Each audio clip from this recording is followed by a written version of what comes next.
चाहिँ अन्डाको सुप खाने अरे साथीहरू। खै जाडो भयो नि अन्डाको सुप खाने नि हो भन्नुहुन्छ केटाकेटीहरू हो, त्यही पकाएको साथीहरू।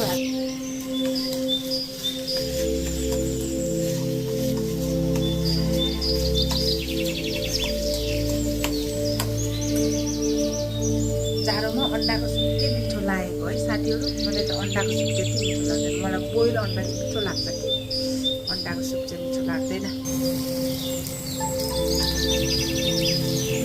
तर पनि जाडोमा त मिठै हुन्छ अन्डाको सुप है, मजाले पाकोस् भनेर पकाएको नि साथीहरू। जाडोमा मिठै हुन्छ यो अन्डाको सुप होइन साथीहरू। यस्तो जाडो छ है, खार आयो अन्डाको। हुन्छ आज त